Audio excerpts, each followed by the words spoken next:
Perkenalkan, nama saya Soraya, NPM 1940102054. Di sini saya akan menjelaskan tentang topik siklus nutrisi dan aliran energi, khususnya di zona epipelagik bumi. Lautan dibagi menjadi beberapa zona, yaitu epipelagis, mesopelagik, bathypelagik, dan jurang dalam palung samudra atau disebut dengan zona hadal pelagik. Setiap zona memiliki banyak karakteristik yang berbeda, tetapi cenderung berpusat pada beberapa hal yang masing-masing zona memiliki jumlah temperatur oksigen, cahaya yang bervariasi, dan nutrisi yang cenderung ada di dalamnya.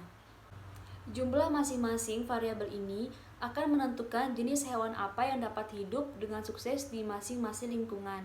Masing-masing dari karakteristik ini bervariasi di semua samudra. Yang pertama, cahaya.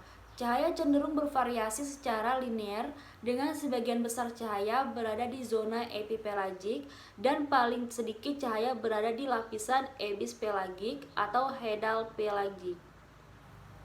Oksigen cenderung sedikit lebih kompleks, namun ada sejumlah besar oksigen di zona epipelagik berkat transferensi dari udara dan pencampuran oksigen dari gelombang.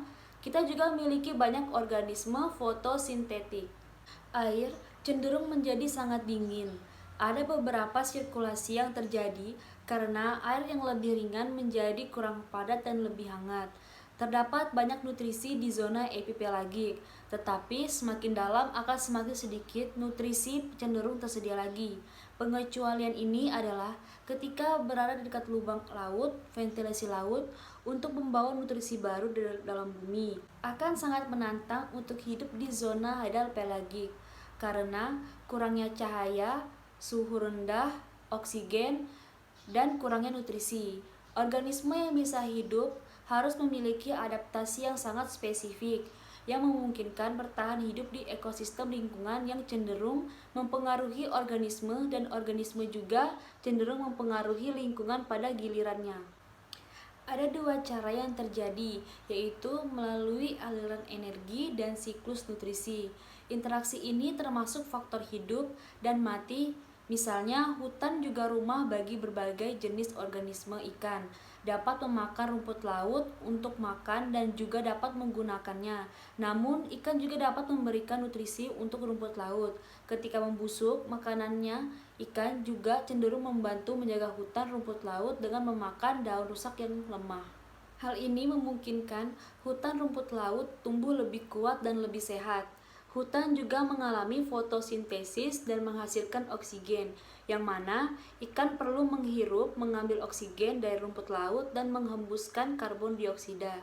Karbon dioksidasi kemudian diambil oleh hutan rumput laut sehingga dapat menjalani lebih banyak nutrisi fotosintesis yang melibatkan siklus.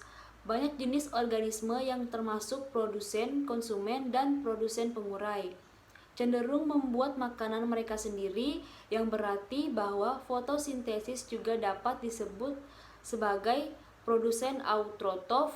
Konsumen makan produsen tetapi tidak terlalu sering. Terdapat penurunan angka yang disebut aturan 10%.